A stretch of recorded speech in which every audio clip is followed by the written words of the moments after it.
Baik, kita mulai ya. Assalamualaikum warahmatullahi wabarakatuh. Waalaikumsalam warahmatullahi Waalaikumsalam warahmatullahi wabarakatuh. wabarakatuh. Ya, hari ini kita akan melanjutkan materi tentang sistem informasi geografi, pertemuan kedua. Hari ini kita akan masih masih konsep ya, belum praktek. Jadi prakteknya itu baru minggu depan. Jadi tadi saya dapat info kalau ada beberapa yang terkendala. Nanti mungkin saya bisa share installernya setelah kuliah selesai ya. Karena untuk saat ini untuk hari ini itu kita belum akan menggunakan aplikasinya, baru nanti mungkin minggu depan ya. Jadi tenang aja ya. Bagi yang belum bisa menginstal, nanti bisa dicoba lagi dengan installer yang lain. Baik, sebelumnya saya ingin share dulu materinya.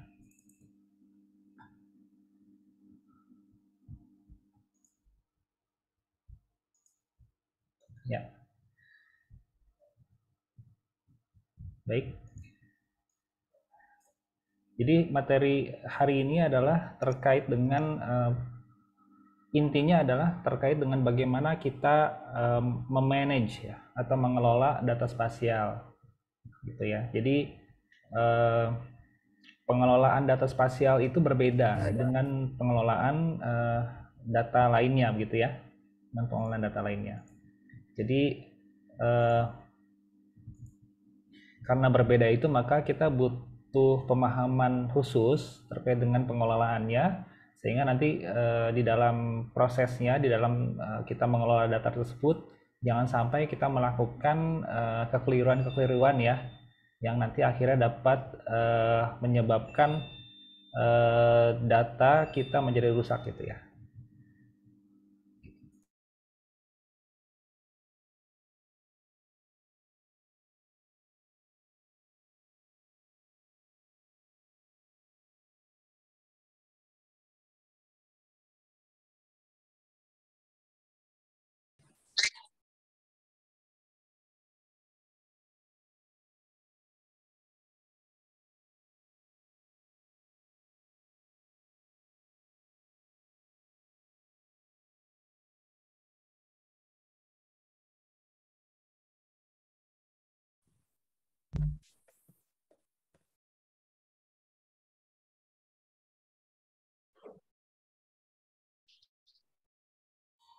Ya, nah materi hari ini adalah terkait itu. Jadi bagaimana kita memahami tata cara pengelolaan data spasial supaya nanti di dalam penggunaan data spasial tersebut kita tidak melakukan hal-hal yang mengakibatkan rusaknya data. Kira-kira seperti itu ya intinya gitu. Nah, di dalam materi pagi ini kita ada beberapa poin ya, ada beberapa poin yang akan kita bahas ya. Nanti saya minta peran aktif dari teman-teman ya untuk kita sama-sama diskusi ya, berdiskusi, terus kemudian kita apa namanya memberikan opini ya, pendapat begitu, sehingga nanti akhirnya proses pembelajaran kita menjadi lebih baik begitu. Baik, jadi ada beberapa hal ya. Yang pertama adalah terkait dengan konsep data spasial, kemudian definisi data spasial, kemudian format data spasial, kemudian nanti ada juga konsep terkait dengan shapefile ya, kemudian juga project di dalam GIS, di dalam sistem informasi geografi, kemudian juga ada konsep database dan konsep point data dan aggregated data. Nah, kenapa ini sudah lebih spesifik ya, yang dibahas adalah terkait dengan agregat data agregat, dan juga point data atau data individu ya. Jadi nanti kita akan lihat seperti apa bentuknya. Pertama adalah kita akan masuk di konsep data spasial. Nah, ini ada sebuah ilustrasi ya. Jadi sebuah data tabular tentang nama-nama mahasiswa atau daftar mahasiswa di satu kelas ya.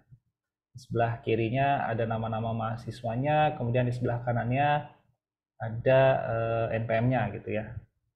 Nah, pertanyaannya adalah di manakah lokasi atau tempat duduk mereka di ruang kelas? Ya, ada yang bisa menjawab? Bisa raise hand atau bisa langsung open mic ya, bisa langsung memberikan pendapatnya. Kira-kira dari pertanyaan ini jawabannya apa gitu ya? Di manakah lokasi tempat duduk mereka di ruang kelas? Dengan berdasar pada tabel ini. Ya. Bisa? Ada yang bisa?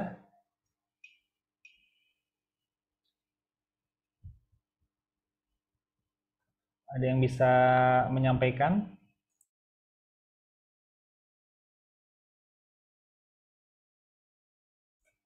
Ayo. Apa? Ini mata kuliahnya mata kuliah praktikum ya. Jadi kalau kita tidak proaktif, nanti kita khawatir nanti kita nggak bisa memahami prakteknya gitu ya. Yuk silakan. Nih kira-kira apa nih pertanyaan ini bisa dijawab atau tidak dari tabel yang ada di sini?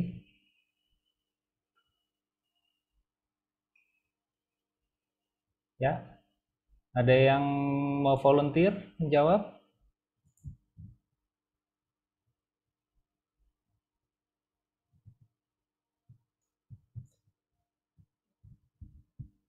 Ayo, ayo, jangan jangan takut untuk bersuara ya. Silakan kalau misalnya ada pendapat, ada apa, ada yang di pikirannya atau terkait dengan ini ya. Kira-kira apa gitu, silakan langsung di ini aja, langsung disampaikan gitu. Ya,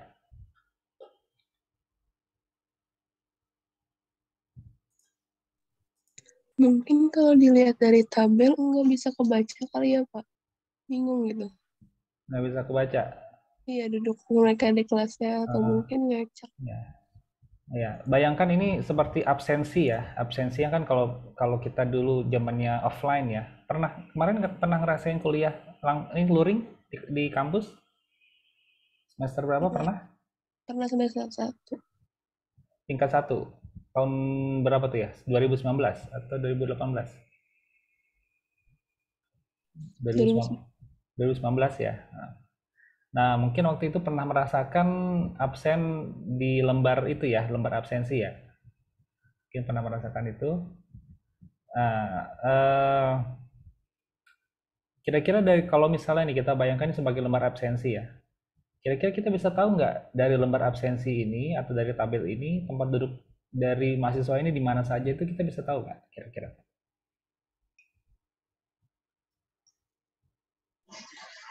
Kalau yang paling kecil di yang paling pertama kayak misalkan yang ini Pak apa?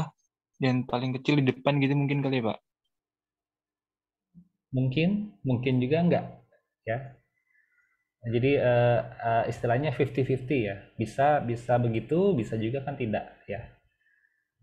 Eh, bukan suatu kepastian ya. Kita belum bisa memastikan seperti itu ya.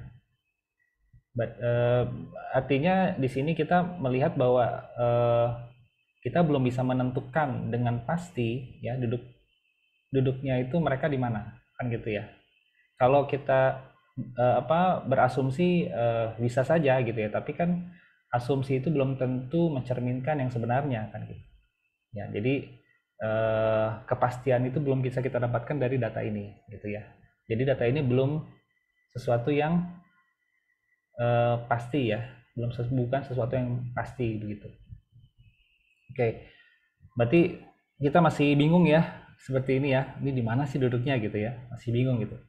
Nah, kira-kira gini, ini pertanyaan ini tujuannya untuk apa ya gitu ya? Jadi bisa nggak teman-teman membayangkan ini kok ada pertanyaan aneh ini sih, gitu ya? Ada pertanyaan apa ini maksudnya gitu ya? Ini sebenarnya maksud pertanyaan ini apa sih? Arahnya kemana gitu? Ada nggak? Kira-kira bisa kebaca nggak? Ini arah pertanyaan itu kemana gitu? Kenapa kok eh, di satu ruang kelas kita mencoba mencari tahu posisi duduk mahasiswa yang ada di kelas tersebut. Kenapa sih gitu ya? Kenapa itu menjadi satu hal yang ditanyakan gitu ya? Diangkat pertanyaan tersebut untuk kita cari tahu jawabannya gitu. Kenapa gitu? Ada yang bisa ini? Bisa bisa menerawang gitu. Di satu ruang kelas nih, misalnya di satu ruang kelas di satu ruang kelas di FKM UMJ gitu ya. Tiba-tiba pihak kampusnya bilang, coba di mana sih lokasi duduknya mahasiswa ketika di ruang kelas misalnya gitu. Nah, kita mempertanyakan misalnya, loh kok kenapa ya? Kok kita diminta atau kita ditanyakan dengan hal tersebut begitu, ya? Apa sih apa arahnya, motivasinya itu untuk apa gitu ya? Tujuan untuk apa gitu? Ada yang bisa ini? Ada yang bisa menyampaikan kira-kira gimana? Kenapa ada pertanyaan? Jadi kita di sini mempertanyakan pertanyaan, ya, mempertanyakan pertanyaan gitu ya. Boleh itu kayak gitu ya, di dalam satu penelitian kan ketika kita membuat proposal penelitian sebenarnya dosen itu nanti akan mempertanyakan pertanyaan penelitiannya, kenapa pertanyaan penelitiannya begini misalnya gitu. Ini tujuannya untuk apa gitu. Kan pertanyaan penelitian itu nanti ujung-ujungnya adalah untuk menjawab tujuan penelitian ya. Atau ada tujuan penelitian yang ingin kita apa? Cari jawabannya kan gitu ya. Nah, terkait dengan ini, kira-kira tujuannya apa nih? Ya, untuk menjawab apa sih sebenarnya? Kenapa kita butuh ada pertanyaan penelitian ini? Ada pertanyaan ini gitu ya? Ada yang bisa ini? Ada yang bisa uh, mungkin apa namanya menerawang gitu ya, berimajinasi? Ya kira-kira kenapa sih kita ada pertanyaan ini gitu? Silakan. Kalau dilihat-lihat sih Pak, kalau misalkan kita kayak misalkan nentuin lokasi ini biar tahu sifat-sifatnya sih, baik misalkan kalau misalkan kita duduk di depan biasanya orang-orang yang rajin buat nyatet. Nah kalau misalkan duduk di belakang mungkin yang males buat ini, tapi nggak semuanya sih. Cuma kalau saya lihat sih buat untuk menentukan sifat-sifatnya sih mungkin kali Pak ya. Berarti apa? Posisi menentukan prestasi. Ya, artinya Iya bisa jadi begitu. artinya apa? Bahwa kita uji, misalnya kita analisis ya, bahwa yang duduknya di depan itu misalnya eh, memperoleh nilai yang lebih baik karena misalnya lebih dekat kepada dosennya, maksudnya secara posisi kedengaran lebih lebih jelas misalnya gitu ya. Terus kemudian proses penyerapan ilmunya lebih baik misalnya gitu. Kira-kira seperti itu ya. Iya, bisa juga.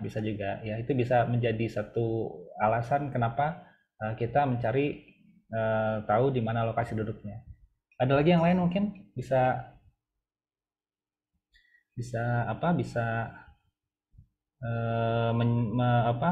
Mungkin punya ide lain ya. Kalau tadi kan terkait dengan apa? Posisi itu nanti menentukan mungkin prestasi ya, menentukan nilai, menentukan tingkat pemahaman gitu ya. Nah, mungkin ada lagi yang lain, kira-kira kenapa ya kita perlu tahu ya tempat duduk mereka di mana gitu. Silakan. Tadi siapa ya? Bagus ya, tadi sudah sudah menyampaikan ya, itu salah satu mungkin bisa juga ya kita menggunakan itu untuk akhirnya kita mau jawab penelitian pertanyaan ini begitu. Oke, silakan yang lain. Izin menjawab Bapak. Ya, dengan siapa nih? Mita ya? Ya, dengan Ya, Mita. Ya. Mungkin dengan adanya menentukan lokasi itu bisa dapat memonitoring mahasiswa agar pembelajarannya itu bisa lebih efektif dan efisien. Mungkin Oke. seperti itu, Pak. Monitoring ini konteksnya apa nih? Luas sekali ya. Monitoring maksudnya memantau apa? Gimana Mita? Memantau apa maksudnya? Memantau kegiatan mahasiswa gitu dalam memahami pembelajaran tersebut gitu Pak. Oh Mungkin. gitu. Ya. Jadi berarti masih kurang lebih sama dengan yang tadi ya, disampaikan bahwa lebih ke mungkin kalau misalnya ada mahasiswa yang berisik, mungkin bisa dipantau gitu ya, dan kita bisa tahu di mana lokasinya gitu. Ya. Oke, ada yang lain mungkin? Satu lagi? Sebelum saya, itu kan tadi idenya, 2 ide tersebut ya. Kalau saya ada ide yang lain ya. Sebelum saya sampaikan ide saya, mungkin ada lagi yang ingin menyampaikan apa yang ada di pikirannya terkait dengan kenapa kok ada pertanyaan ini gitu. Tujuannya untuk apa gitu. Silakan.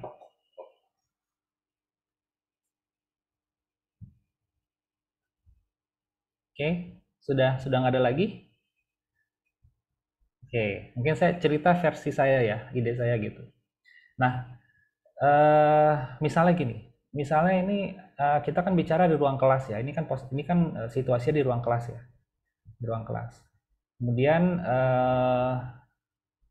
misalnya ya namanya bencana kan kita tidak bisa hindari ya. Misalnya terjadi bencana yang umum terjadi di gedung itu kan biasanya kebakaran ya, kebakaran.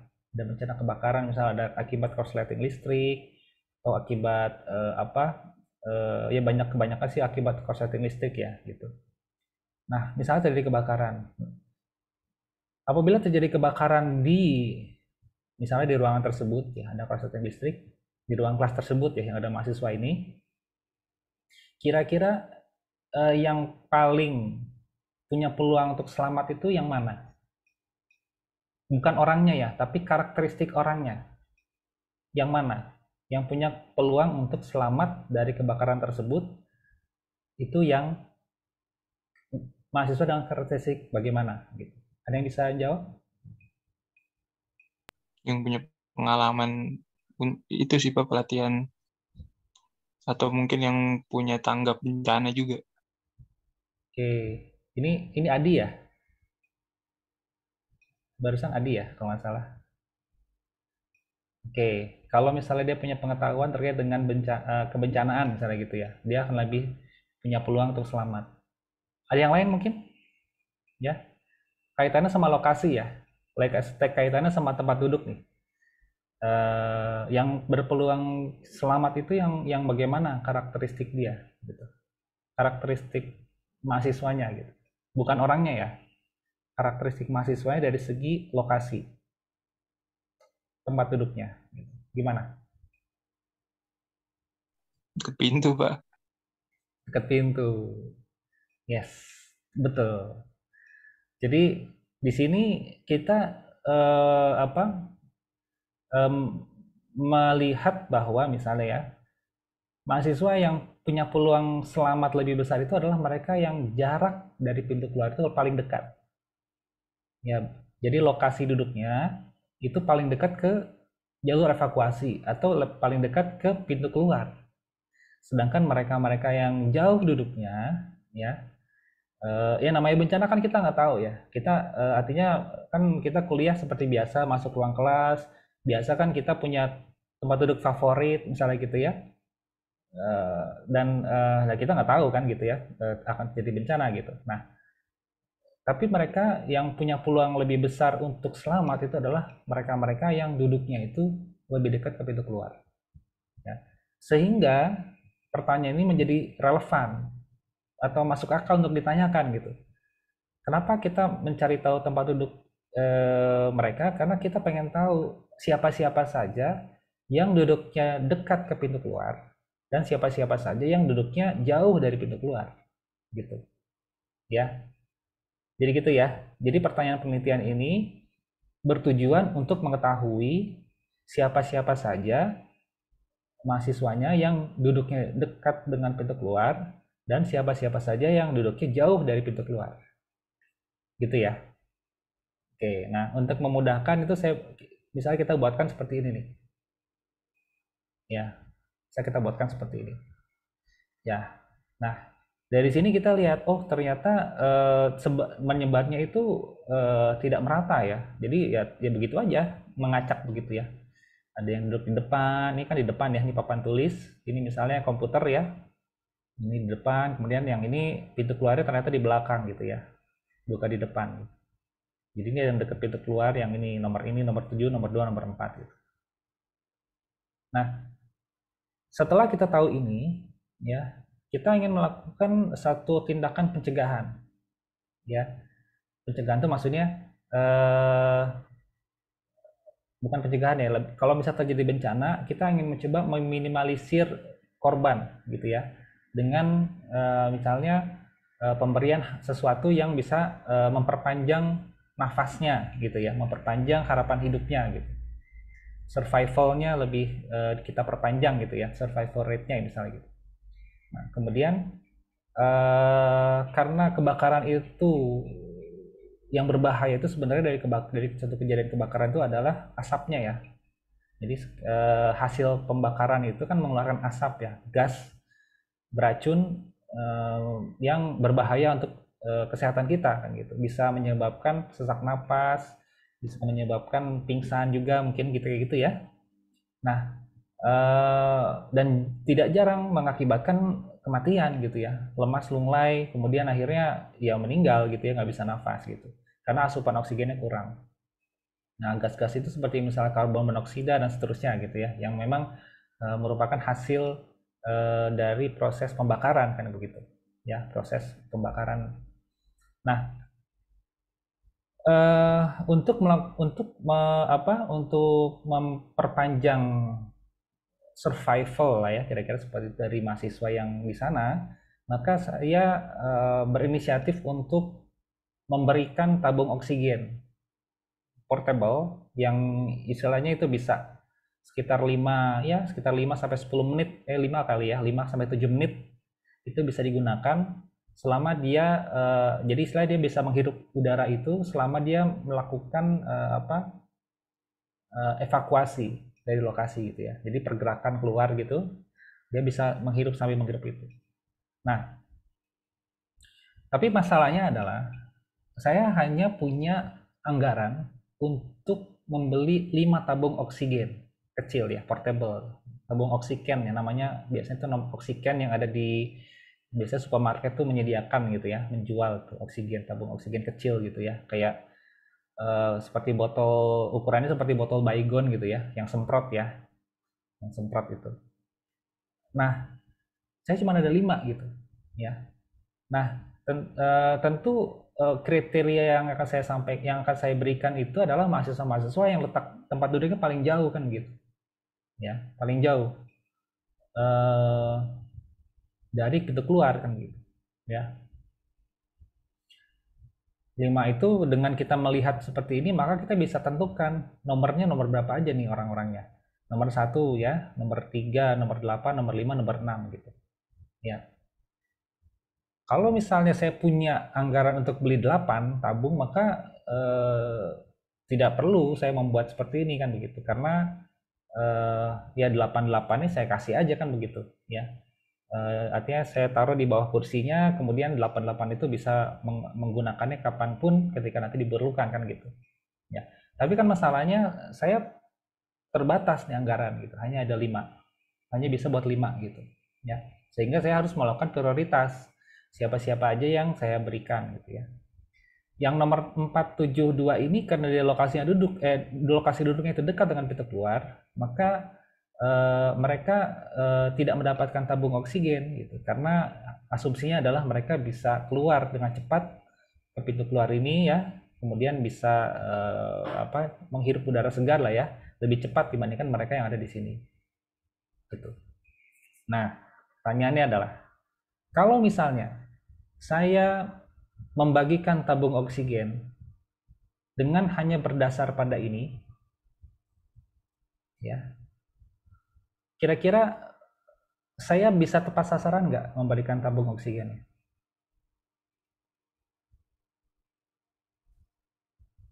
Artinya kesuksesan program saya itu sukses 100% nggak kira-kira gitu?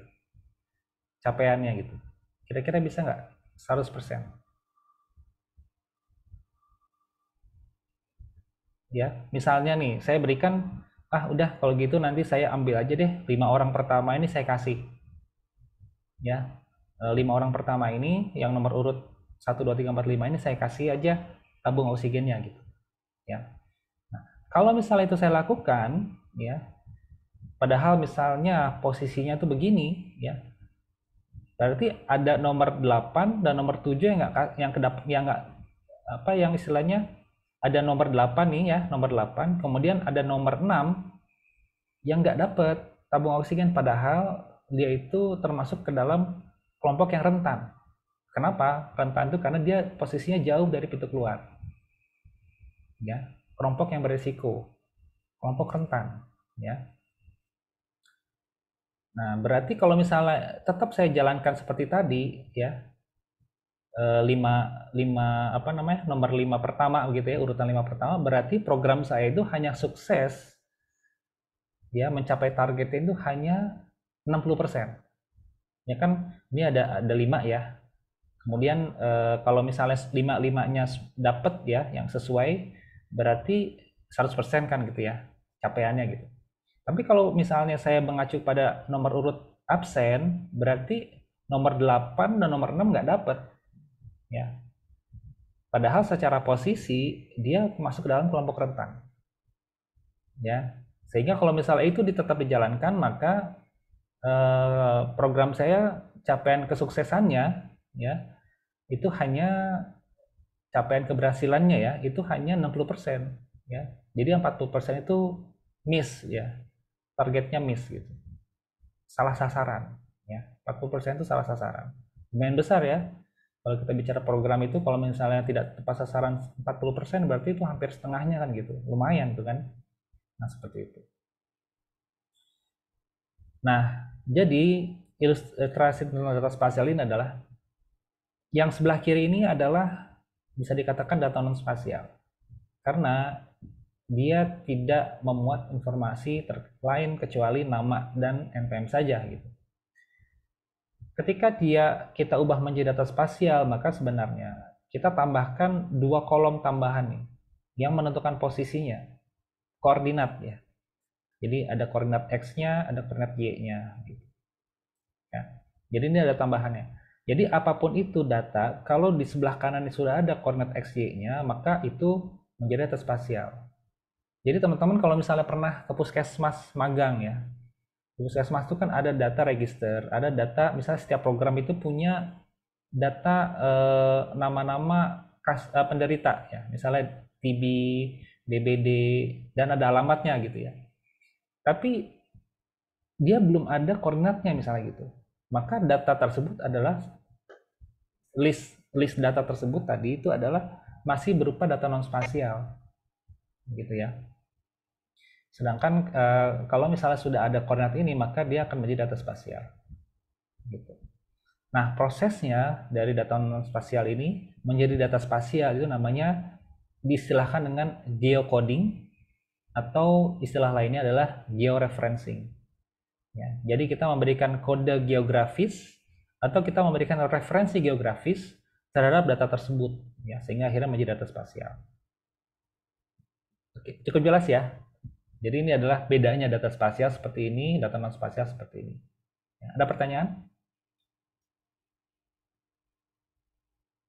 Oke, kalau nggak ada kita lanjut ya.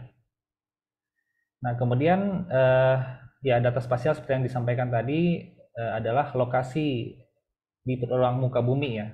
Kalau tadi kan ilustrasinya adalah di ruang kelas ya. Nah, sebenarnya yang dimaksud dengan data spasial itu adalah lokasi yang berada di ruang muka bumi. Bersifat absolut, bisa juga bersifat relatif. Absolut itu maksudnya ada koordinat lintang dan bujurnya. Ya, kalau relatif itu misalnya UMJ itu FKM itu di belakang FK misalnya gitu ya, Fakultas Kedokteran. Kalau dari arah jalan ya, terus kemudian misalnya rektorat itu di depan, FKM itu di belakang, itu relatif ya, itu relatif. Kemudian tadi sudah disampaikan absolut itu artinya adalah menggunakan lintang dan bujur ya. Nah, ini ada satuannya ya. Satuannya itu adalah dalam derajat, menit, dan detik. Jadi derajat, menit, dan detik di sini, ini derajat itu bukan satuan suhu ya. Di sini konteksnya bukan suhu ya derajat itu. Kemudian menit dan detik juga bukan satuannya, bukan yang maksudnya adalah satuan waktu, bukan, tapi ini adalah ketiganya semuanya adalah satuan jarak. Ya. Jadi 1 derajat itu sama dengan 60 menit, 3000 sama dengan 3600 detik. 1 derajat itu sama dengan kurang lebih 111 km gitu ya. Nah, jadi 1 derajat itu sama dengan jaraknya 111 km kan. Jadi bukan 1 derajat itu maksudnya adalah suhu, bukan, tapi lebih ke jarak gitu. Kemudian disimpulkan di sini, di bawah sini adalah bahwa data spasial adalah data apapun yang memiliki referensi spasial. Ya, data apapun. Data kesehatan, data transportasi, data misalnya data fasilitas umum dan seterusnya, itu kalau misalnya punya referensi spasial maka disebut sebagai data spasial. Nah, referensi spasial ini atau koordinat menjelaskan lokasi suatu objek di atas permukaan bumi, gitu ya. Nah, kurang lebih seperti ini gambarannya ya. Jadi ini ada bola dunia, ya, ada bola dunia, kemudian 0 x-nya itu di sini ya. Jadi dari Greenwich Inggris, kemudian dia di sini nih, titik 0,0 itu di sini. Kemudian kalau ke kiri ini berarti adalah belahan bumi barat atau Western Hemisphere istilahnya begitu. Kemudian kalau misalnya di belahan bumi bagian timur ini adalah Eastern Hemisphere gitu ya. Nah, Indonesia itu ada di belahan bumi timur, sehingga akhirnya notasinya adalah bujur timur ya, bujur timur. Tapi Indonesia itu menempati juga di 2 zona ini, zona belahan utara, belahan timur bagian utaranya di sini, kemudian juga di belahan selatan gitu, ya. Jadi di sini nanti kalau misalnya kita berada di daerah Aceh, ya, kita akan mempunyai notasinya adalah lintang utara, ya, lintang utara. Kalau kita sekarang berada di Pulau Jawa, di sini di bawah nih ya, Pulau Jawa kan ini khatulistiwa ya. Berarti dia berada di lintang selatan gitu. Ya. Tapi Indonesia nggak mungkin berada di belahan timur, di belahan barat ya. Kalau di belahan barat kan dia notasinya adalah bujur barat gitu ya. Sedangkan kalau di timur adalah kita berada di timur ini berarti adalah bujur timur gitu. Nah, ini adalah gambaran lebih detailnya gitu ya, bahwa semua wilayah itu sudah, seluruh wilayah di bumi itu sudah ada lokasi absolutnya gitu ya, koordinatnya gitu ya. Jadi tidak ada satu wilayah pun yang tidak tercover oleh sistem koordinat ini ya. Kemudian kita masuk ke format data spasial ya. Jadi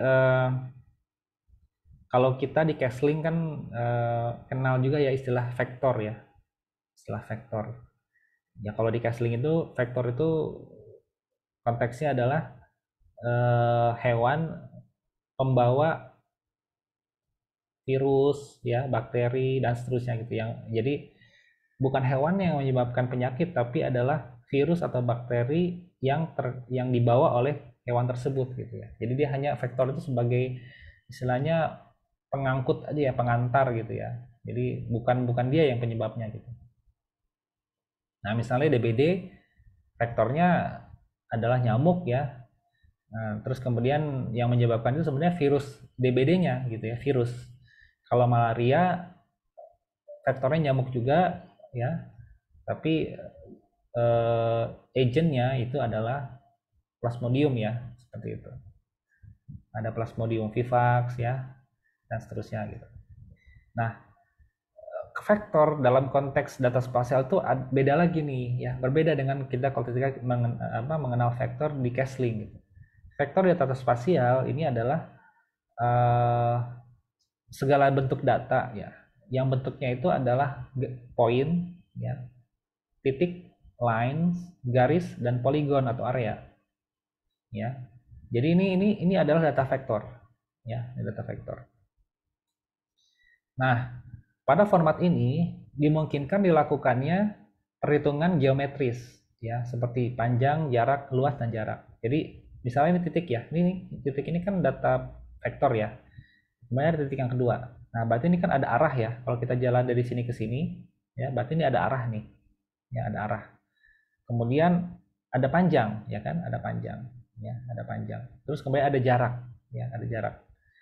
Terus kemudian kita kalau misalnya keliling ya misalnya di satu danau ya, kita keliling begini, maka kita bisa memperoleh luas, ya kita bisa memperoleh luasnya gitu. Ya. Jadi data vektor ini ya, titik, garis, dan area ini ya, ini semuanya adalah bentuknya data numerik ya. Jadi karena data numerik, maka ada cabang ilmu di dalam geografi itu namanya geostatistik. Jadi statistik yang menggunakan data spasial gitu ya. Jadi lokasi-lokasi ini bisa kita analisis tuh secara statistik, misalnya mengelompok enggak ya, ini pohon-pohonnya mengelompok enggak, atau kasus-kasusnya mengelompok atau enggak, atau menyebar gitu ya, itu bisa kita analisis. Jadi kalau di kesehatan ada namanya biostatistik ya, kalau di geografi ada yang namanya geostatistik.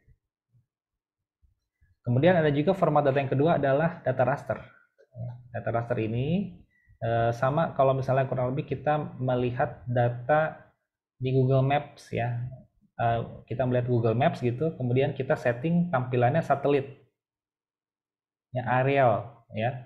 Nah, nanti kita bisa lihat tuh, misalnya pohon-pohon warna hijau gitu ya kan. Kalau kita Google Maps kan kita bisa setting untuk kita melihat tampilan fisik muka bumi apa adanya, kelihatan pohonnya, kelihatan gedungnya, kelihatan danau, kelihatan jalan, kadang-kadang ada mobil juga yang lagi terfoto di situ gitu ya.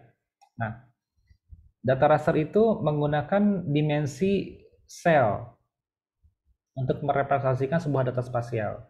Jadi sel itu dinamakan dengan pixel atau picture element ya, seperti ini ya, sel gitu. Jadi warna, misalnya nih ada pohon ya, ini ada pohon nih, pohon. Nah, dia nggak akan kelihatan pohonnya, maksudnya bentuknya ya, tapi dia lebih ke ini sel-sel gini, gabungan dari sel-sel ini baru nanti akan bisa menampilkan gambaran sebaran pohonnya gitu ya, seperti ini. Ya, jadi ini bisa digunakan juga sebagai base map ya. Jadi kalau misalnya kita menampilkan peta, bisa juga misalnya titik-titik sebar. Misalnya kita melakukan survei tempat perindukan vektor.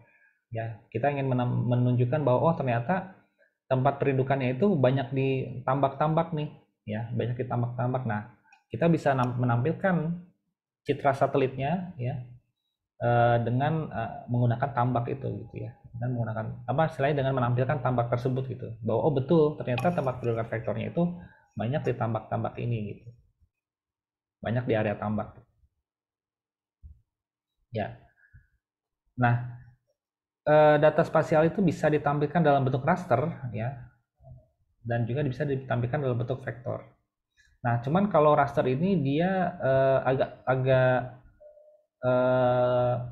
susah di dalam kita menghitung jaraknya dan juga luasannya, karena apa, dia menghitung pixel gitu ya. Jadi kalau misalnya ada luasan ini berarti berapa nih luasnya, hitung berapa pixelnya gitu ya, baru kemudian kita bisa dapat oh luasnya segini gitu ya, karena kan setiap pixel itu kan ada ukurannya gitu ya, di ruang muka bumi itu berapa sih, berapa meter kali berapa meter gitu ya, sehingga nanti kalau misalnya ini ada sekian kotak berarti dikali aja berapa sekian meter kali berapa kotak gitu ya, berapa pixel. Nah, ini untuk analisis sebenarnya agak menyulitkan gitu ya, sehingga ini biasanya untuk data raster ini itu lebih ke visualisasi untuk menampilkan data aja gitu ya, untuk menampilkan tampilan, tapi bukan untuk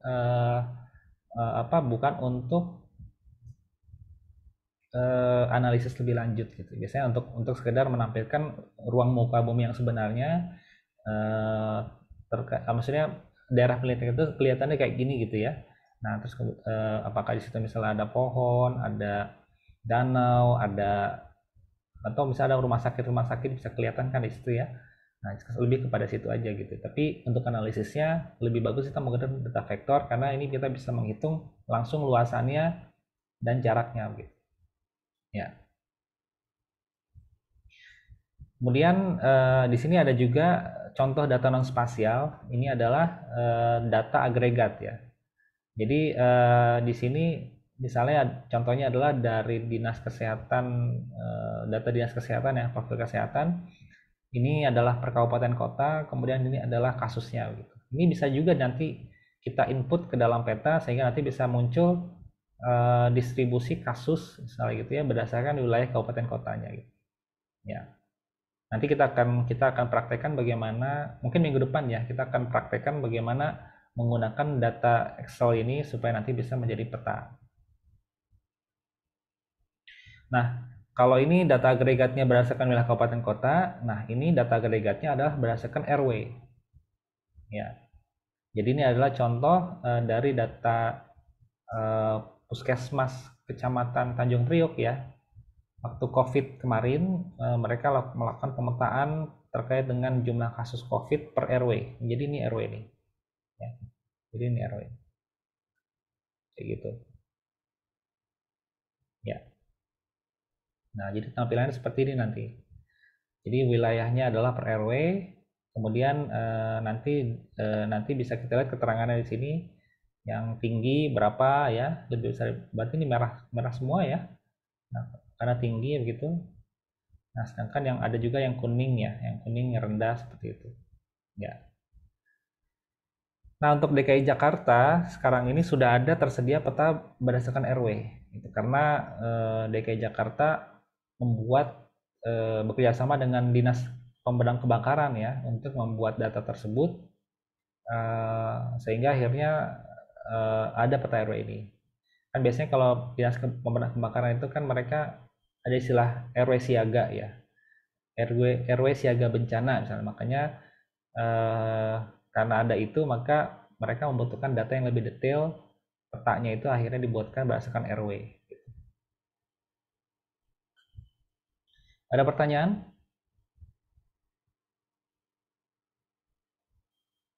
Ya nanti mungkin kalau ada pertanyaan boleh nanti ditanyakan di akhir ya. Berikutnya adalah konsep shapefile sama project. Ya, jadi kita di dalam nanti pengelolaan data spasial kita akan ketemu dengan istilah ini, istilah shapefile sama project. Ya. Nah, seperti apa itu? Coba kita lihat setelahnya. Nah, jadi shapefile itu adalah satu format data yang menjelaskan geometri dan atribut dari fitur-fitur yang bereferensi geografis. Ya. Jadi poinnya adalah format ini bisa menyimpan geometri dari satu data gitu ya. Nah, geometri itu kaitannya sama lokasi, luas ya. Kalau misalnya dia area, panjang, kalau misalnya dia garis itu bisa disimpan di situ ya. Jadi tidak semata-mata hanya tabel tapi di situ ada aspek geometrisnya. Bisa kita hitung jaraknya ya. Bisa kita hitung luasnya dan seterusnya. Nah, shapefile itu dia punya beberapa extension gitu ya. Jadi berbeda dengan kita melihat, misalnya kita pernah melihat data Excel ya, file Excel, kemudian atau enggak file Word ya. Kalau file Excel kan hanya ada satu extension ya, XLSX ya, atau XLS. Kalau file Word itu kan Microsoft Word adanya misalnya formatnya doc ya, docx gitu ya, atau doc. Nah, tapi kalau shapefile itu dia satu shapefile itu terdiri dari minimal 3 extension. Minimal yang warna merah ini ya. Nah, bisa lebih dari itu, bisa 4, bisa 5, bisa 6, bisa 7 ya. Tergantung dari berapa banyak proses yang kita lakukan di file tersebut gitu. Ya. Jadi minimal 3 ya, minimal 3 ini gitu ya, minimal 3 ini. Nah, di dalam penyimpanannya ini harus disimpan dalam satu folder. Jadi yang extension yang berbeda-beda ini disimpan di dalam satu folder gitu. Jangan tercecer. Jangan kita memisah-misahkan extension ini ya. Ini satu kesatuan ya. Jadi harus disimpan di folder yang sama, gitu ya, di dalam satu folder yang sama. Nah, contohnya seperti ini ya. Nah, ini lihat ya. Jadi ini adalah shapefile ya, shapefile kabupaten di Kalimantan Tengah. Ya. Shapefile kabupaten di Kalimantan Tengah. Jadi ini adalah shapefile yang berisi kabupaten-kabupaten yang ada di Kalimantan Tengah, yang ada di provinsi Kalimantan Tengah. Nah, di sini kalau kita lihat di Explorer ya, ketika kita copy filenya, itu bisa kita lihat bahwa ini ada 5 extension gitu. Nah, ini satu kesatuan file ya. Jangan sampai ada yang kehapus ya, atau tercecer ya, atau dia tersebar begitu, jangan. Ya, jadi di dalam penyimpanannya dia harus dimasukkan dalam satu folder ini ya. Tidak boleh mencar-mencar gitu ya, tidak boleh tercecer. Berserakan itu nggak boleh. Dia harus ada dalam satu ngumpul ya, harus ngumpul di dalam satu folder ini. Ya. Nah, untuk mengetahui mana shapefile yang sama ya, itu kita bisa lihat dari sini penamaannya. Kalau dia namanya sama seperti ini, maka ini adalah satu shapefile. Jadi jangan menggunakan istilah ini ya, peta digital, bukan ya. Karena peta digital itu nanti bisa salah interpretasi. Misalnya kita download file JPEG ya dari Google gitu ya, menampilkan peta administrasi suatu wilayah gitu ya, satu kabupaten kota gitu. Kemudian itu ya tidak salah sih ya, peta digital gitu ya, disebutnya peta digital gitu. Nah, kalau khawatirnya nanti yang kita maksud dengan yang orang maksud itu berbeda. Ya, orang lain maksud itu berbeda gitu. Jadi ketika kita maksud ada sebenarnya saya perlu peta yang bisa nanti saya olah nih di aplikasi Quantum GIS gitu. Nah, yang dia kirim misalnya peta dari JPEG kan gitu. Nah, kalau itu sebenarnya bukan yang kita maksud ya, bukan yang kita maksud. Nah, supaya kita tidak ambigu ya di dalam menyampaikan, lebih baik kita langsung menyampaikan saya perlu shapefile kota A gitu ya. Saya perlu shapefile administrasi misalnya kota Bogor. Saya perlu shapefile administrasi kota Depok. Saya perlu shapefile administrasi kota Tangsel, misalnya gitu ya. Jadi spesifik gitu. Ketika spesifik seperti itu, maka misinterpretasinya itu akan minim gitu ya. Jadi salah pahamnya itu akan minim gitu. Karena orang begitu kita menyebut itu, maka orang langsung paham. Oh, maksudnya ini. Jadi nanti akan dikirimkan adalah file ini. Ya, seperti ini. Kemudian ada juga yang namanya Quantum GIS Project ya. Quantum GIS Project. Ya. Nah, ini kurang lebih seperti inilah skemanya ya. Jadi kita misalnya ada project ya. Kita ingin memetakan malaria di satu kabupaten gitu. Ya. Nah, kemudian di dalam project itu ada shapefile, ini layer itu shapefile ya. Ada shapefile ini ya. Misalnya shapefile yang pertama ini adalah kasus malarianya. Shapefile yang kedua ini adalah administrasinya ya. Kemudian shapefile yang ketiga ini adalah fasilitas kesehatannya. Ya. Nah, ini adalah file ini sebenarnya berdiri sendiri, artinya gini, file ini bisa ditampilkan sendiri-sendiri. Jadi misalnya kita buka satu project, kita buka ini satu doang kita tampilkan bisa gitu ya. Tapi dalam satu project itu sebenarnya dia mengorganisir, memanage ya beberapa shapefile supaya nanti menghasilkan informasi baru. Ya. Jadi kalau misalnya ini saya kasus tampilkan sendiri bisa ditampilkan gitu ya. Tapi kan dia kurang bunyi gitu ya. Dia baru bunyi kalau misalnya ada variabel lain atau ada shapefile lain yang kita tampilkan bersamaan dengan kasus ini gitu. Dengan kasus dengan kasus malarianya gitu. Nah, untuk bisa itu maka kita butuh manager. Kita butuh file yang bisa mengelola ketiga shapefile berbeda ini menjadi satu project gitu. Nah, itu makanya kita membutuhkan yang namanya satu Quantum GIS project. Gitu. Nanti kita akan praktekkan gimana cara membuat project ya. Oke. Kemudian, nah satu hal yang harus kita cermati juga adalah terkait penyimpanan, gitu. Ya, jadi project GIS itu sangat sensitif terhadap perubahan lokasi tempat penyimpanan. Ya, jadi kalau misalnya pertama kita taruh di sini ya, di GIS UIN project gitu ya, misalnya gini ya, di GIS UIN project nih. Nah, kemudian kita setelah project ini kita tambahkan satu folder nih, misalnya Fajar ya. Maka awal mulanya kan dibentuknya di sini. Ketika kita sisipkan di antara project ini ada folder Fajar ya, terus kemudian kita simpan file di folder Fajar, itu dia akan kebingungan ya. Aplikasi itu akan bingung, loh kok ini awalnya kan saya dikerjakan di sini, tapi kemudian kok sekarang muncul folder baru gitu. Karena yang dia hafal itu adalah urutannya begini, tidak ada folder Fajar ini gitu ya. Sehingga akhirnya ketika kita melakukan ini, kita melakukan satu perubahan ya terhadap direktori kerja kita, maka itu akan mengakibatkan file tersebut menjadi tidak bisa dibuka. Bisa dibuka kalau kita kembalikan ke direktori awal, urutannya seperti ini, urutan folder-foldernya seperti ini ya. Nah, itu baru menambahkan folder. Kalau misalnya bahkan kita sudah memindahkan dari drive yang tadinya misalnya di drive D, sekarang pindah ke drive E ya. Nah, project kita ya itu menghafalnya itu adalah ini kan tadinya di D, kenapa tiba-tiba sekarang E gitu ya. Jadi sangat sesensitif itu ya. Kalau kita misalnya mengerjakan file Excel itu kan dia tidak terserah, dia tidak memikirkan mau kita pindahin kemana-mana, dibuka lagi di tempat baru pun bisa gitu ya.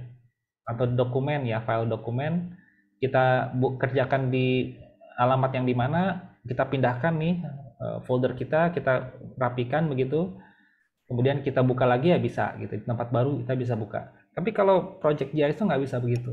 Dia sangat patuh pada aturan letak direktori. Ya. Jadi nggak bisa kita mengubah sekeinginan kita untuk kita ubah gini ya gitu. Nggak bisa. Kenapa? Karena dia mengingat ini. Ya. Ingatannya itu kuat sekali. Ya. Jadi ketika misalnya kita ubah, maka itu akan mengakibatkan project nggak bisa dibuka atau istilahnya error gitu ya, seperti itu ya. Analogi yang sederhana itu misalnya gini, saya misalnya punya rumah alamat di A ya, kemudian saya pindah, nggak bilang-bilang ya, saya nggak lapor ke RT, nggak lapor ke kelurahan gitu ya, nggak lapor ke tukang pos.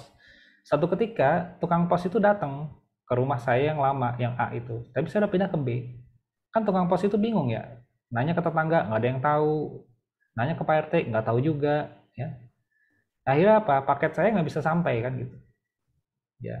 Jadi istilahnya tukang posnya bingung, ini orangnya kemana ya, kok udah pindah tapi nggak bilang-bilang gitu, dan tidak ada info apa-apa ke tukang posnya gitu ya. Nah kurang lebih seperti itu ya. Kalau manusia ketika ada perubahan yang tiba-tiba dia bingung ya, kalau aplikasi bahasanya adalah dia akan mengalami error gitu ya. Jadi kira-kira seperti itu. Makanya saya sangat tidak menganjurkan pengerjaan di flash disk ya. Jadi flash disk itu tidak dianjurkan lah ya. Jadi mengerjakan itu kalau bisa di laptop atau di komputer yang memang sudah fix gitu ya, drive-nya, lokasinya, filenya segala macam, foldernya sudah fix di situ. Ya, nanti kita akan buat nanti di project kita ya, sistem directory kita supaya lebih teratur gitu ya. Nah, kemudian juga kita masuk ke konsep database ya, konsep database. Ya. Nah, database adalah kumpulan tabel yang saling berelasi dan disusun secara logis. Ya, secara logis itu maksudnya kita bisa sort, kita bisa atur, kita bisa olah tabelnya, kita bisa susun, kita rapikan tabelnya gitu ya. Jadi kalau misalnya kita melihat satu tadi yang tadi di awal itu kan ada profil kesehatan yang bentuknya tabel ya, data tabular gitu ya, di sheet Excel. Nah sebenarnya itu formatnya belum database. Artinya apa? Artinya kita sort datanya itu susah kan gitu, karena masih ada judul dan seterusnya gitu. Jadi itu akan menyulitkan kita untuk melakukan penyesuaian ya datanya gitu, disesuaikan susah. Nah kemampuannya adalah kenapa kita usahakan kalau apa-apa tuh kalau bisa dibuat database gitu ya, dijadikan database, karena database itu punya kemampuan untuk secara sistematis memelihara dan meretrieve atau mengeluarkan informasi. Jadi proses maintenance ya itu akan lebih mudah kalau kita punya database. Kemudian juga proses pemanggilan data ya kita narik data lah istilahnya gitu kalau bahasa awamnya gitu ya, bahasa gaulnya narik data itu gampang gitu dibandingkan dengan kalau misalnya kita formatnya hanya bentuk tabel Excel biasa gitu. Nah, spatial database atau GIS itu adalah database yang bukan biasa ya, bukan database biasa gitu. Kenapa? Karena selain dari dia punya informasi terkait dengan nama-nama gitu ya, nama-nama objeknya, dan juga dia bisa menampilkan lokasi dari objek itu ada di mana gitu. Jadi kalau tadi kita ngelihat terkait dengan tadi absensi ya, nama-nama mahasiswa gitu. Nah, kalau GIS itu bisa menampilkan selain nama NPM, bisa juga menampilkan lokasinya di mana. Gitu ya. Jadi itu kelebihannya spatial database dibandingkan dengan database pada umumnya. Karena dengan spatial database itu bisa kita menampilkan lokasi dari objek yang ada di dalam database tersebut.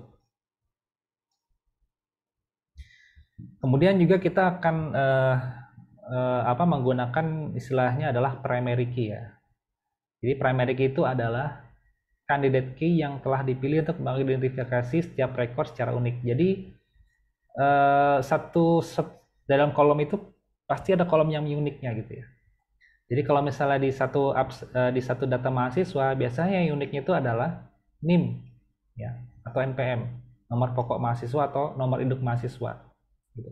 Kalau di kepegawaian misalnya PNS gitu, biasanya yang menjadi uniknya itu adalah NIP ya. NIP dosen itu menjadi unik. Kenapa? Karena tidak mungkin ada NIP yang sama ya. Kalau ada NIP yang sama kan repot nanti kalau misalnya tunjangan kinerja ya atau kaitannya sama insentif itu ketuker kan repot ya. Oh ternyata yang tadinya misalnya dosen yang jarang publikasi, ternyata dia dapat insentif ini ketuker tuh gara-gara NIP-nya sama ya. Nah nggak mungkin gitu ya. Jadi NIP itu memang dibikin unik. Unik itu artinya apa? Hanya satu ya, hanya satu di Indonesia seperti itu. Mungkin satu-satunya di dunia gitu ya. Karena misalnya setiap negara itu punya format pengkodean ya. Istilahnya nomor KTP, nomor kependudukan, nomor kependudukan itu yang berbeda-beda gitu. Seperti itu. Oke. Nah, sekarang saya mau ini lagi nih, mau ajak diskusi lagi nih. Oke, ada yang bisa ini ada satu gambaran ya, satu bentuk database ya. Ada yang bisa ini skema database. Ada yang bisa menyampaikan ini cerita apa ya? Silakan. Open mic aja.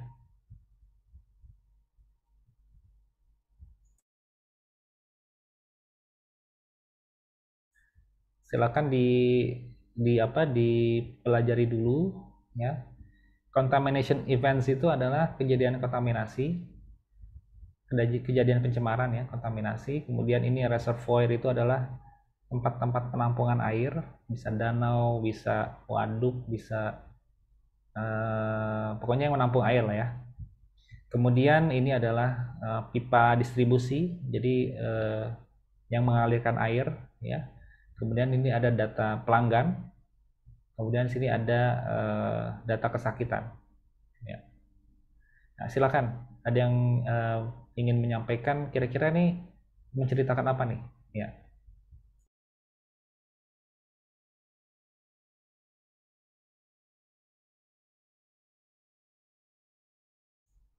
Oke, saya kasih 5 menit ya untuk merenungi gambar ini ya, selain meresapi ini apa sih sebetulnya, kemudian nanti kita diskusikan ya. Ya, silakan dipelajari dulu ya.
Ya, bagaimana? Sudah ada yang ini ingin menyampaikan pendapatnya? Silakan.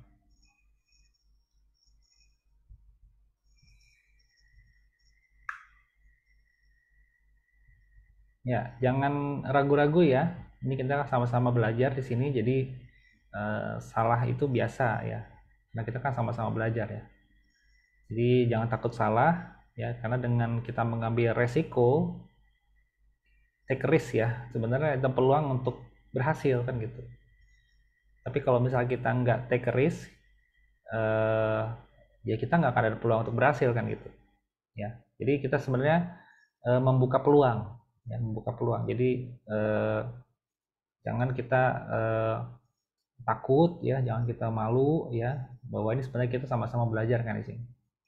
Oke, silakan. Ada yang ingin menyampaikan pendapatnya nih, dari banyak banget ini, 30-an ya. Silakan. Ayo.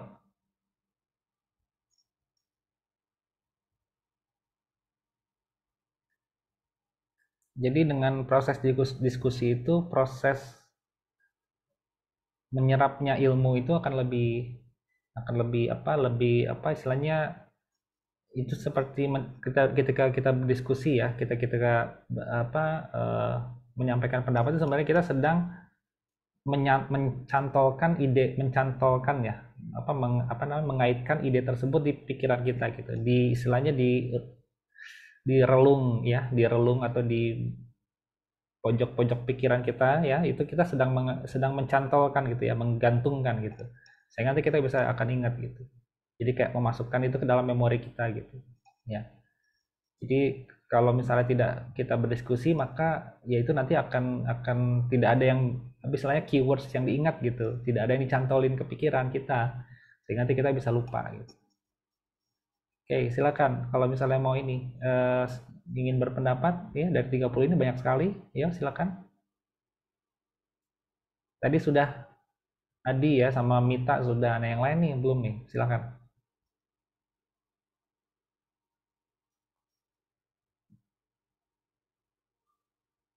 Dari ketua kelas nih, Syifa mau ini menyampaikan pendapatnya, Syifa.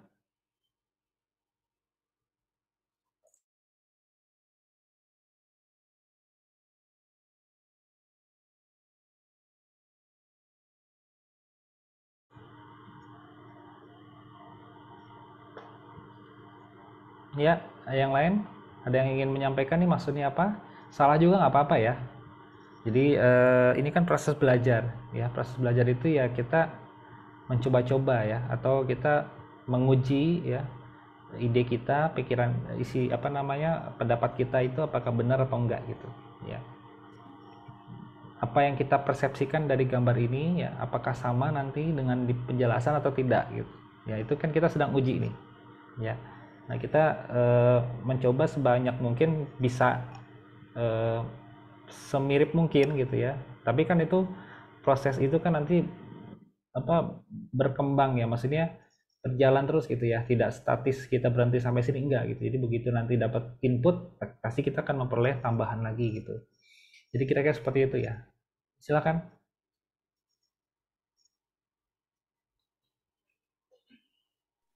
Pak, saya coba izin jawab ya, Pak. Oke, silakan Istrina. Oke, bagus. Ayo, silakan. Kalau menurut saya gini, yang dari kontaminan event itu kan ketahuan ada event ID-nya, date, reservoir, type of kontaminan, sama quantity of kontaminannya. Nah, dari reservoir itu disesuaikan ke yang tabel reservoir itu. Nah, kalau reservoir ID-nya udah sama, kan ketahuan dari reservoir ID-nya itu ketahuan reservoir name-nya, water company, surface elevation, sama surface area-nya. Terus dari reservoir ID-nya itu nanti disamain ke yang distribution lines-nya. Kalau di distribution lines-nya udah ketahuan reservoir ID-nya apa gitu, Pak, nanti ketahuan main ID-nya, line diameternya, line-nya, material, sama date install-nya. Terus nanti kalau dari distribusi lines-nya itu diambil main ID-nya untuk disamain ke customers-nya. Nanti kalau main ID di customers-nya udah sama, nanti ketahuan account ID, name, address, sama billing cycle-nya. Terus nanti kalau address-nya di customer itu udah ketahuan, nanti disamain sama di disease register-nya, nanti biar ketahuan case name, cancer site-nya, sama days of diagnosis. Gitu Pak kalau menurut saya.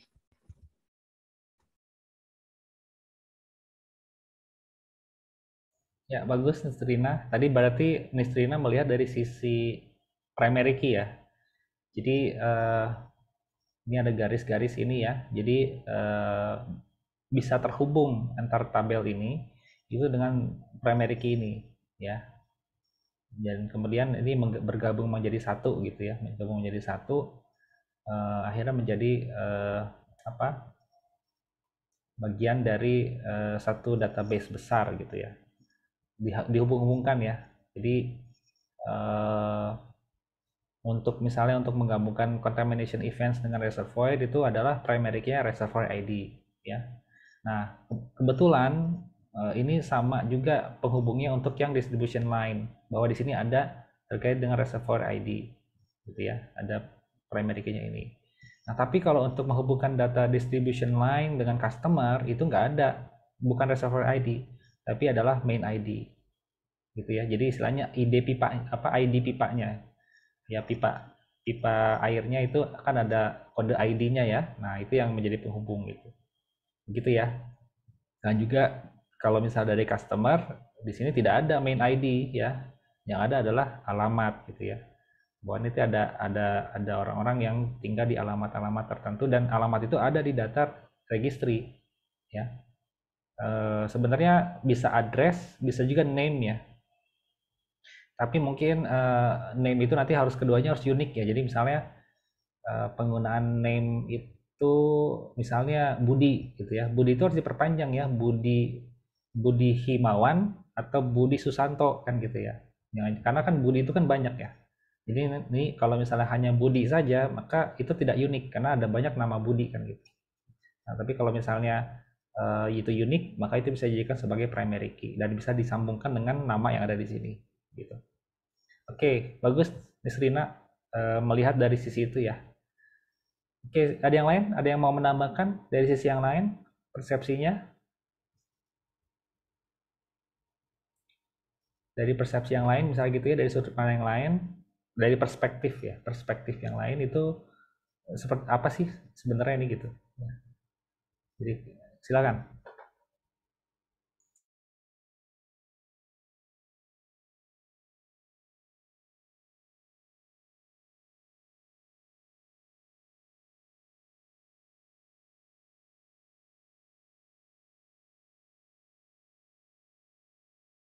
Oke, masih ada yang mau menyampaikan?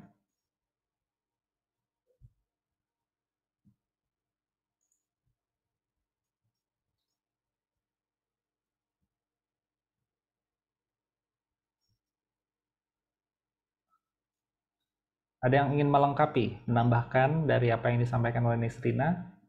Ya. Kesimpulannya apa yang bisa kita dapatkan dari sini?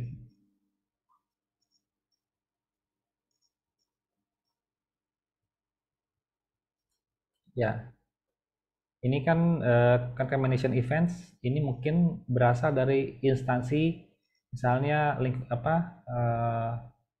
LSM ya, LSM lingkungan hidup ya, misalnya gitu. LSM lingkungan. Kemudian reservoir ini misalnya dimiliki oleh pemerintah daerah ya, Pemda.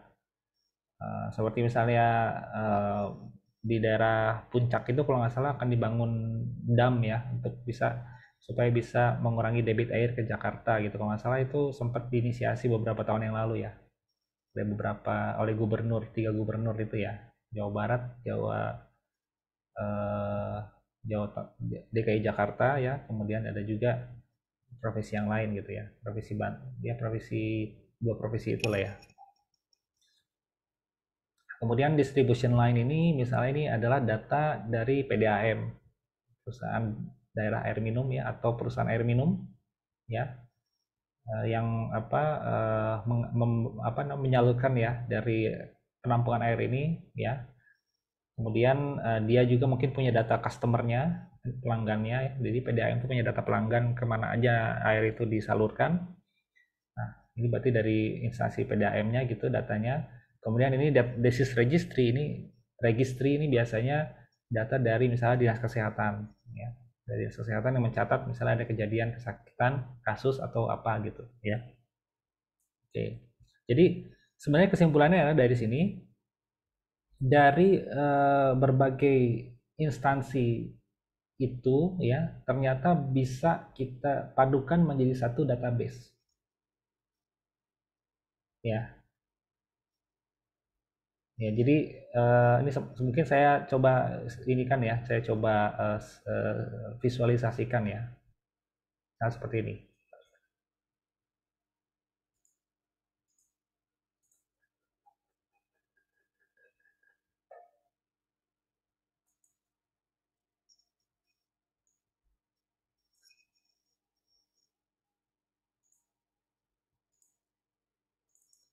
Nah, misal seperti ini ya.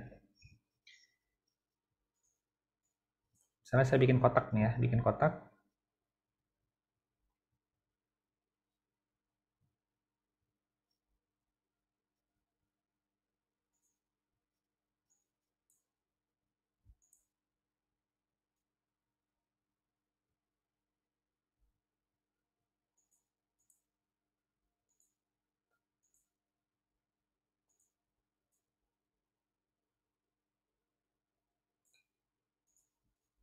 Nah, misal seperti ini ya. Nah, ini adalah misalnya data kontaminasi ya, data kontaminasi.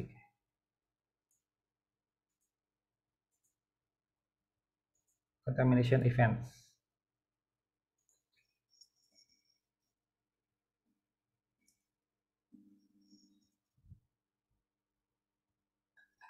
Ini ya. Nggak kelihatan gambarnya.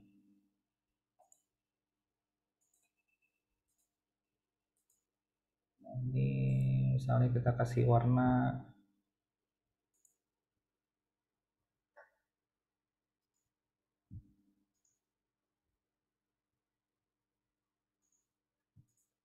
ini ya.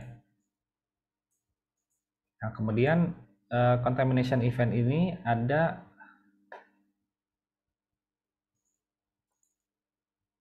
lagi yang lain ya.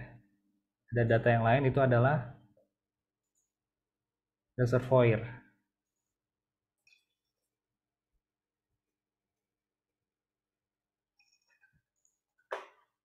Kasih nama, kasih warnanya misalnya biru ya. Kemudian ada lagi apa? Distribution line.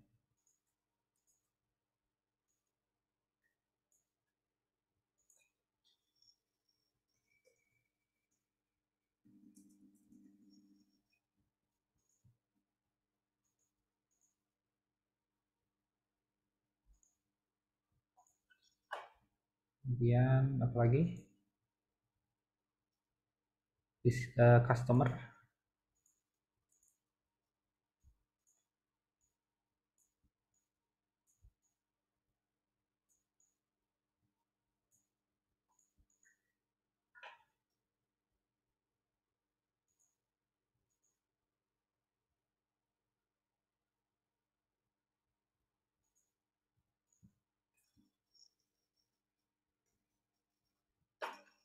Kemudian satu lagi adalah disease registry. Register.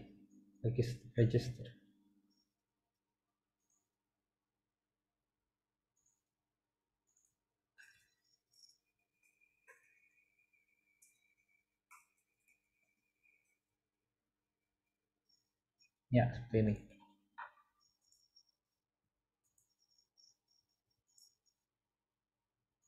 Nah, seperti ini ya.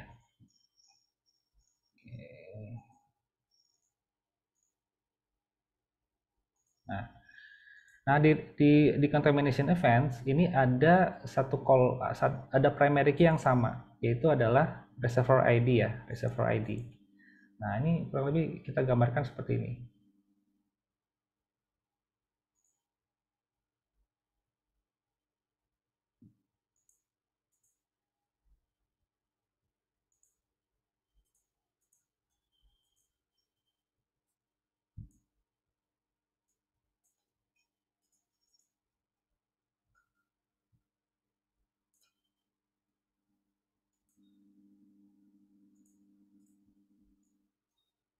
Jadi ada satu bagian kolom yang sama nih, ya. Ini. Nah, kebetulan juga di sini ada. Ya, gitu. Kemudian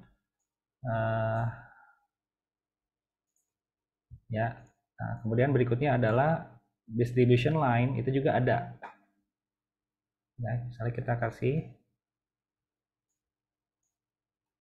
warnanya adalah oranye ya.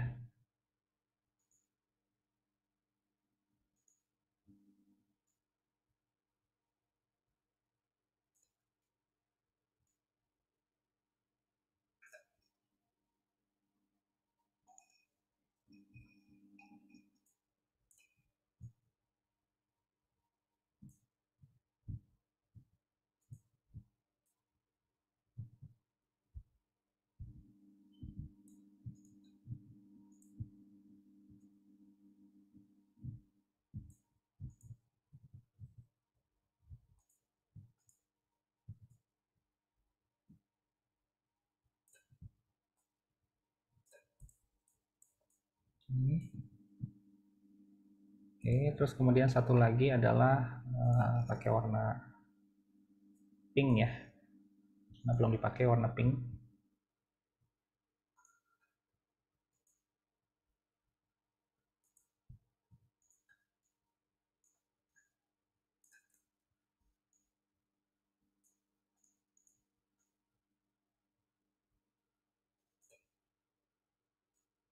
Ini.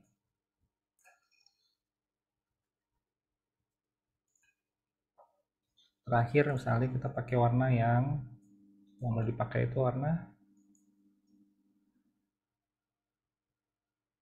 apa yang mau dipakai ya? Hijau terang kali ya. Nah, begini. Oke. Nah, yang warna apa?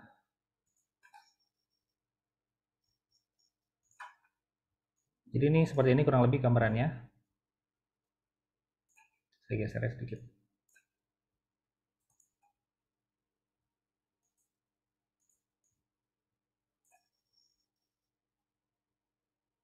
Ini ya.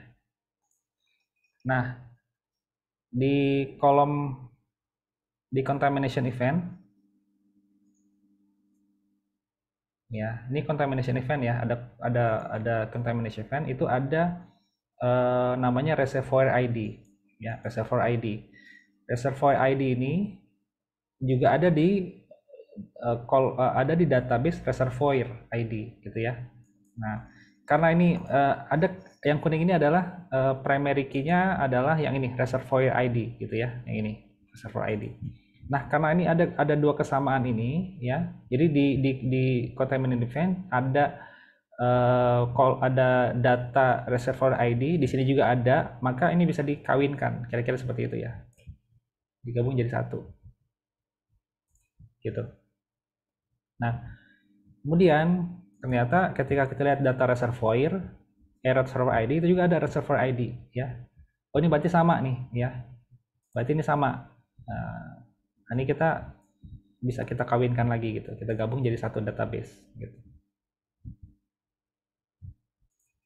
Nah, kayak gitu. Kemudian kalau kita lihat di customer ya, di distribution lines data itu ada main ID kan gitu ya, main ID. Nah, di customer ada juga main ID ya. Yang pink ini adalah main ID. Nah, ini bisa akhirnya bisa kita gabungkan juga menjadi satu database gitu. Ya. Terus kemudian di data registry ya, kalau kita lihat data registry ini ada address. Nah, ini yang digunakan primary key-nya adalah address atau alamat. Jadi alamat dari pelanggan, kemudian di sini ada alamat juga di data kasusnya gitu. Nah, ini seperti ini jadinya. Ya, jadi bisa kita gabung jadi satu. Jadi kalau misalnya kita anggapin, kita bayangkan di tabel Excel, maka sebenarnya tabel Excel itu nanti pada akhirnya bisa bergabung menjadi satu tabel besar. Seperti ini. Ya, yang panjang akhirnya dia ke kanan gitu ya, kolomnya banyak. Nah, itu nanti akan bisa menjadi satu tabel besar yang disatukan oleh primary key ini. Gitu ya kira-kira ya. Oke, nah kira-kira gambarnya seperti itu. Nah kemudian kita langsung lanjut ke ini ya, konsep point data. Jadi point data itu adalah bentar, ada pertanyaan belum sebelum kita lanjut ke materi selanjutnya? Ada pertanyaan?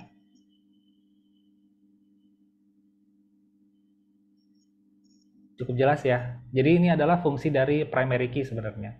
Ya, bagaimana akhirnya itu bisa dengan primary key itu bisa menggabungkan berbagai database dari berbagai instansi yang sebenarnya itu bervariasi sekali ya, dari instansi yang berbeda, tapi akhirnya bisa menjadi satu.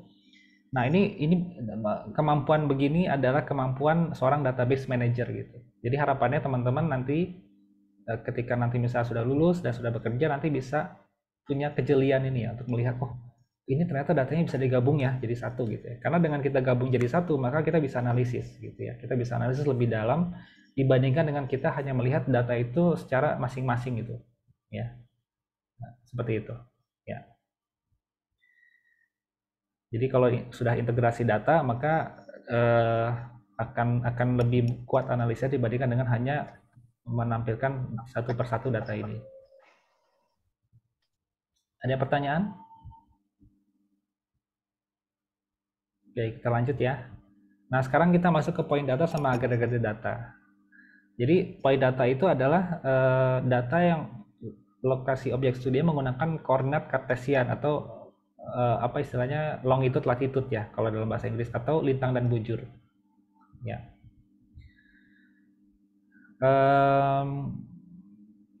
Jadi kelebihannya adalah dia cara termudah ya untuk memvisualisasikan informasi kejadian penyakit. Jadi distribusi penyakit itu paling mudah kalau kita menggunakan point data. Kemudian kita bisa melihat pola, tanpa kita harus bersusah payah untuk menganalisisnya dulu. Jadi kita melihat distribusi aja dulu gitu ya, belum kita melakukan analisis. Nah, ini contohnya seperti ini ya. Jadi point data itu adalah seperti ini contohnya ya. Jadi menampilkan data per orang kasus ya, bukan data agregat, bukan jumlahnya. Ya, tapi menampilkan distribusi data orang per orangnya, lokasinya ada di mana gitu.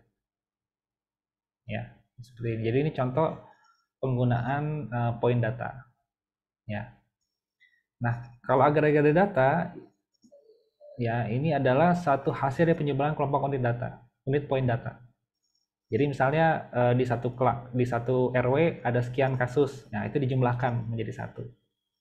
Atau di satu kelurahan ada sekian banyak penderita TB, nah itu dijumlahkan menjadi satu. Jadi wilayahnya itu bisa RW, kelurahan, kecamatan, kabupaten, bahkan provinsi pun bisa gitu, ya sampai level provinsi pun bisa. Nah, petanya yang ditampilkan adalah namanya peta Choropleth ya. Choropleth. Jadi berasal dari bahasa Yunani yang berarti dia istilahnya dia menampilkan data itu dengan mewarnai secara penuh unit area. Ya, gitu. Nah, kelebihannya adalah dia bisa menampilkan besaran masalah ya di satu wilayah yang luas. Jadi perbandingan, oh ternyata yang tinggi itu di kecamatan ini rendah, oh kecamatan ini kelurahan lebih tinggi daripada kelurahan ini kondisinya yang ini lebih banyak kasusnya dan seterusnya gitu ya. Jadi kita bisa melihat magnitude of the problem. Kemudian kita bisa juga menampilkan prevalensi ya, trennya seperti apa, seperti itu. Jadi contohnya seperti ini ya. Jadi ini ada distribusi kasus TB ya. Nah, kita bisa melihat nih, oh yang tinggi itu ternyata di kecamatan ini, ya, yang warnanya gelap gitu. Kemudian yang terang itu ya berarti relatif sedikit gitu, ya. Kemudian dari tahun ke tahun kita bisa lihat, dari waktu ke waktu kita bisa lihat perubahannya. Jadi misalnya bulan Januari, Februari, Maret, April gitu, itu bisa kita lihat fluktuasinya, apakah terjadi peningkatan atau penurunan gitu di wilayah tersebut. Ya.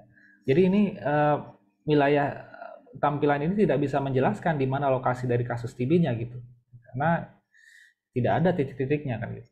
Dia hanya jumlahnya saja per wilayah kecamatan. Tapi di sini kita bisa lihat dari wilayah DKI ini yang banyak itu di kecamatan mana gitu ya. Yang itu yang akan nanti diintervensi gitu.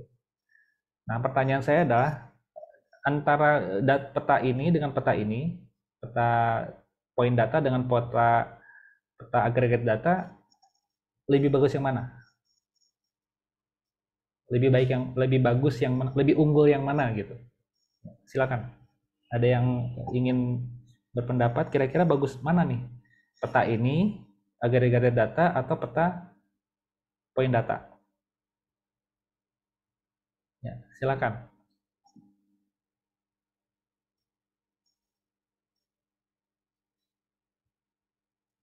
Ya, bisa?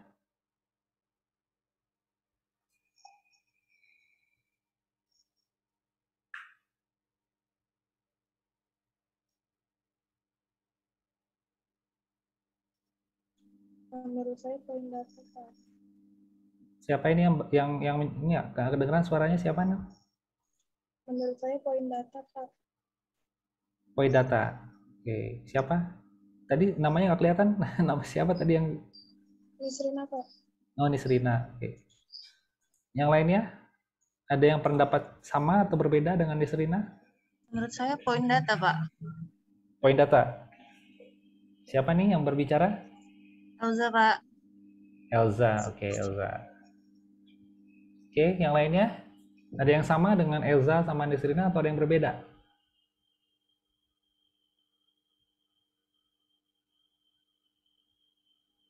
Sama Pak, point data. Sama point data. Oke.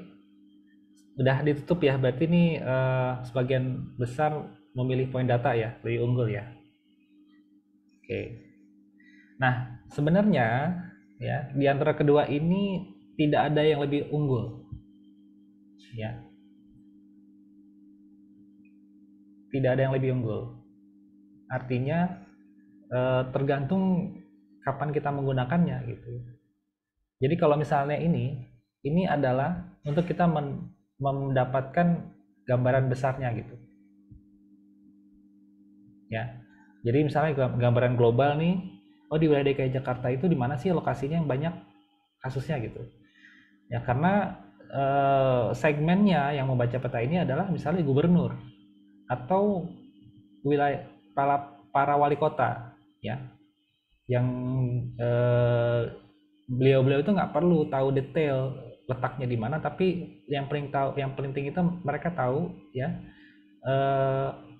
mana kecamatan yang tinggi gitu, sehingga nanti bisa berkoordinasi dengan camat setempat, camat yang bersangkutan gitu ya. Jadi mereka hanya butuh gambaran besarnya saja, gambaran umumnya saja terkait dengan kondisi permasalahannya di wilayah dia gitu ya, di wilayah pemerintahannya gitu. Nah, begitu misalnya sudah dapat nih, oh ini ternyata kecamatan ini yang bermasalah nih ya, ini harus kita kontak misalnya kepala puskesmas dan seterusnya, maka baru setelah itu kita buatkan peta yang seperti ini, didetailkan di mana sih sebetulnya yang tinggi, yang kasus-kasus itu sebenarnya tersebarnya bagaimana gitu, siapa sih orangnya gitu, namanya siapa, datanya ada nggak nama orang-orangnya gitu ya. Nah karena apa? Karena peta kerja seperti ini lebih berguna bagi petugas kesehatan di puskesmas ya, karena mereka yang akan turun langsung ke lapangan kan, akan menjangkau, akan mendatangi penderita, akan memberikan penyuluhan, akan melakukan intervensi, akan melakukan pengobatan misalnya gitu ya. Nah ini akan lebih berguna begitu. Jadi bagi orang puskesmas itu akan lebih istilahnya lebih operasional ya menggunakan peta ini ya, dibandingkan dengan menggunakan peta yang tadi. Jadi dalam hal ini saya menyampaikan bahwa tergantung siapa yang akan menjadi targetnya atau segmen kita akan kita sampaikan informasi ini gitu. Jadi kalau misalnya nanti teman-teman mungkin ada yang pernah magang di puskesmas, ya puskesmas nanti akan senang kalau dibuatkan peta seperti ini, karena ini akan sangat teknis operasional dia gitu ya, akan sangat membantu operasional dia gitu. Tapi kalau misalnya nanti teman-teman sempat magang di dinas kesehatan kota ya, atau bahkan dinas kesehatan provinsi, maka informasi yang ditampilkan adalah seperti ini saja, gitu ya. Gambaran besar globalnya gitu ya, secara umum seperti ini. Gitu ya. Jadi kira-kira seperti itu ya. Jadi tergantung kapan dan kepada siapa kita mempresentasikan data ini gitu ya. Jadi itu nanti menentukan bentuk petanya apa yang akan kita buat. Oke, nah ini ada kelebihan kekurangannya ya. Nanti bisa dibaca saja ya, kira-kira seperti ini. Dan nanti untuk penggunaan titik itu nanti kita akan menggunakan aplikasi GPS ya. Jadi aplikasi yang menggunakan GPS, bagaimana nanti kita bisa menghasilkan titik-titik tersebut begitu ya. Nah itu seperti itu. Mungkin itu dari saya. Ada pertanyaan?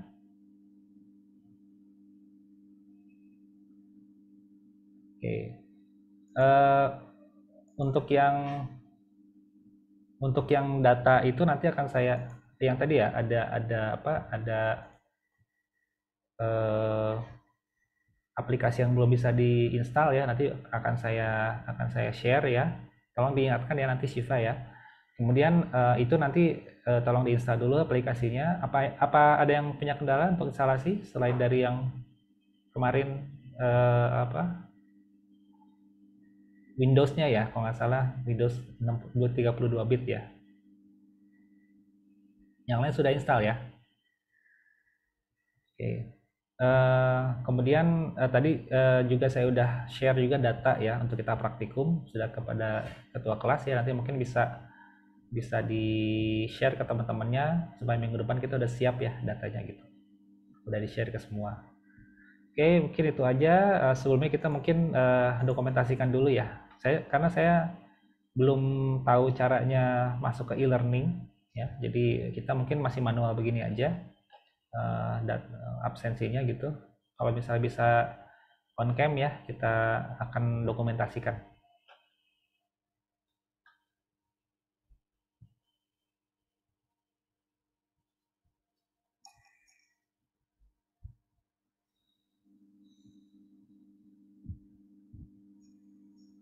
Oke, masih menunggu, masih proses ya. Ya, soalnya saya nggak tahu apa cara absensi di e-learning itu, saya belum dikasih tahu caranya dari bagian ini ya, tata usahanya gitu belum. Jadi mungkin kita manual dulu seperti ini, nanti kita laporkan ke Mbak Bella ya. Oke, ada lagi yang mau on cam? Jadi masih ditunggu kalau mau on cam ya.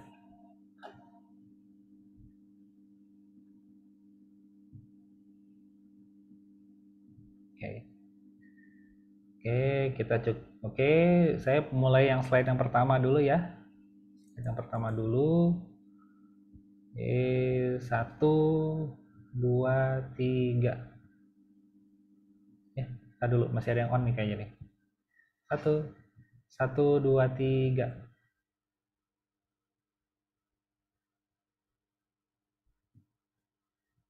Oke, ya. Ada yang pakai ini ya, 2 jari. Oke, sebentar ya, saya ini dulu. Saya kirim dulu ke Syifa.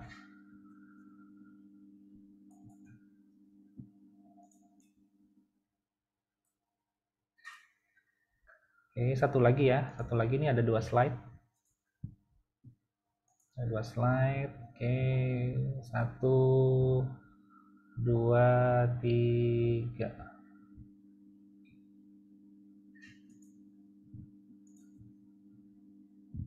Ya, sebentar. Ya, mungkin itu aja dari saya. Terima kasih untuk waktunya. Nanti kita ketemu lagi insya Allah Kamis depan ya. Kita Kamis depan sudah mulai praktek ya. Jadi disiapkan komputernya, disiapkan aplikasinya, diinstal dulu. Kemudian jangan lupa data di share juga ya. Saya udah share ke Syifa. Nanti kalau misalnya Syifa lupa, ditanyain aja ya sama teman-temannya gitu. Datanya supaya nanti bisa di share gitu. Oke, itu aja dari saya. Ada pertanyaan? Untuk yang jurnal udah bisa mulai udah mulai bisa dicari ya, udah mulai bisa dimulai dicari jurnalnya. Nanti kita akan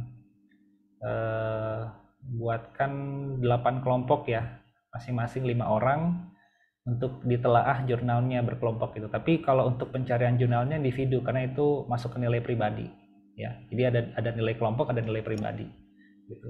Ada nilai individu. Itu aja dari saya. Terima kasih. Saya tutup ya. Assalamualaikum warahmatullahi wabarakatuh. Waalaikumsalam warahmatullahi wabarakatuh. Waalaikumsalam warahmatullahi wabarakatuh. Terima kasih banyak, Pak. Ya, sama-sama.